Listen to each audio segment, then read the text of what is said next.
हुआ फिर समा।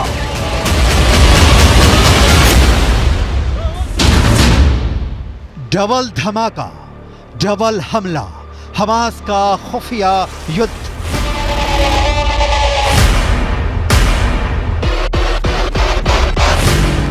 हमास के 45,000 लड़ाकों में से कितने सुरंग के अंदर और कितने जमीन के ऊपर से इजरायली सेना पर हमला कर रहे हैं, इसे लेकर ना तो अभी तक मोसाद कोई खुलासा कर पाया है और ना ही अमेरिका की खुफिया एजेंसी को कोई भनक लग पाई है। लेकिन मिडिल ईस्ट की मीडिया से जुड़े जानकारों के मुताबिक हमास इजरायली सेना पर वैसे भीषण हमले नहीं कर रहा है जैसे उसे करने चाहिए थे। कुछ खबरों में दावा किया गया है कि भले ही इजरायली सेना दावा करे कि वो गाजा सिटी के बीचों बीच पहुंच चुकी है, लेकिन हकीकत में इस दावे पर पश्चिमी मीडिया के वॉर एक्सपर्ट्स अब सवाल उठाने लगे हैं।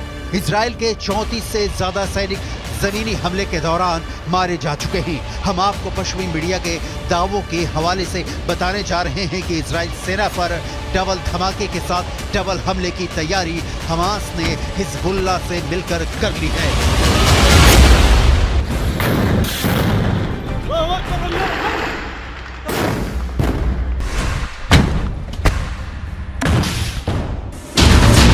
इजराइल की वर्दी में हमास के लड़ाके।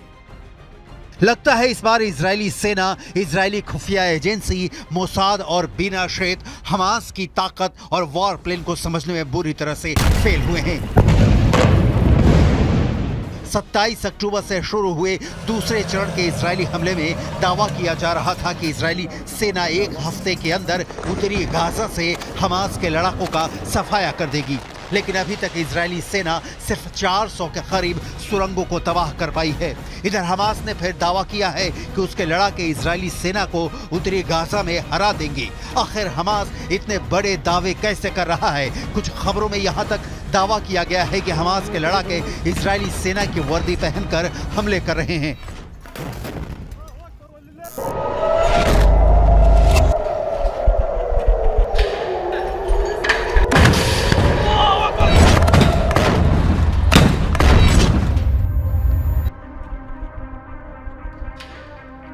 हमास सेना के शाखा अल कसम ब्रिगेड ने एक वीडियो जारी किया है जिसमें दिखाया गया है कि उत्तरी गाजा में इजरायली सेना उनके टैंक, उनके बख्तरबंद लड़ाकू वाहनों, यहां तक कि बुलडोजर पर भी हमास लड़ाके बेहद बेरहम और घातक हमले कर रहे हैं। जरा आप हमास की तरफ से जारी किए गए इस 2 मिनट 44 सेकंड के वीडियो की एक एक तस्वीर को देखिए, जिसमें 50% तक तबाह हो चुके गाजा में हमास के लड़ाके चारों तरफ से हमले कर रहे हैं। डबल धमाका, डबल हमला, हमास का खुफिया युद्ध।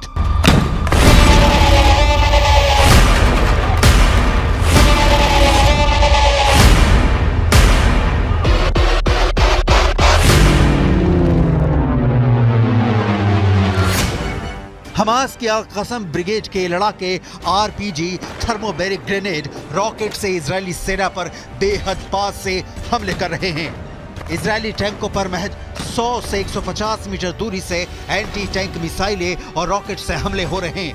हैरानी की बात तो यह है कि हमास की अल कसम ब्रिगेड अमेरिकी और रूसी हथियारों से इजरायली सेना पर हमला कर रही है।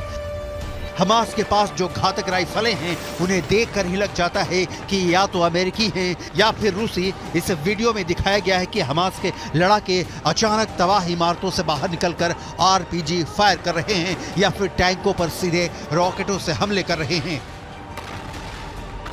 जबकि जमीन पर इजरायली सेना का एक भी पैदल सैनिक नहीं दिख रहा है।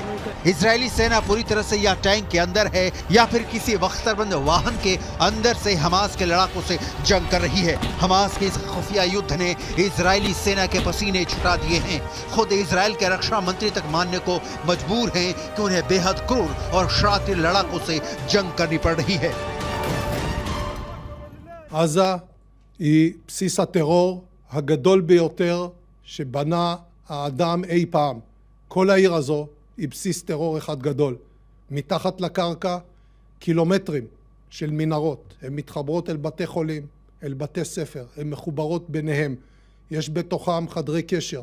מחסני תחמושת, מקומות לינה, והכל על מנת לשמש בסיס של טרור שממנו ניתן לפגוע. इजराइल के लिए विनाशक हिजबुल्लाह का हमला।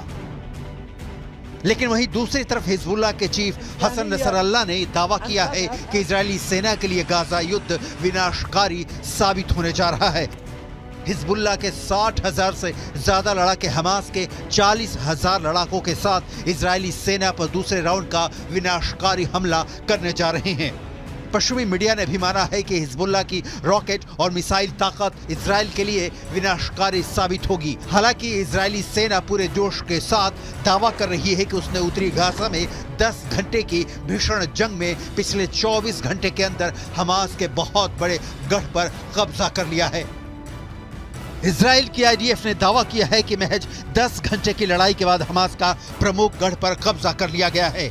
इजरायली सेना का कहना है कि 10 घंटे की भीषण जंग में हमास के दर्जनों लड़ाके मारे गए हैं। आईडीएफ की मुख्य पैदल सेना इकाइयों में से एक नाहल ब्रिगेड के सैनिकों ने उत्तरी गाजा के पश्चिम में जबालिया पर भीषण हमला किया है। जबालिया में आउटपोस्ट 17 पर आईडीएफ ने हमास लड़ाकों को मारकर कब्जा कर लिया है। आईडीएफ ने खुलासा किया है कि हमास के लड़ाके जमीन के ऊपर और भूमिगत मार्ग से हमले कर रहे हैं।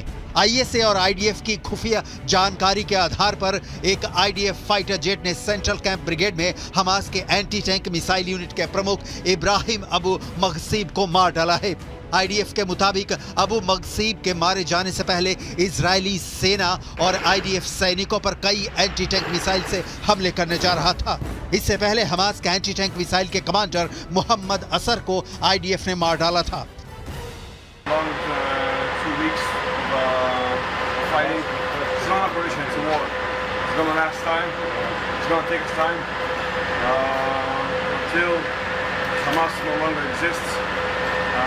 Till our prisoners, people that were kidnapped, will come back home.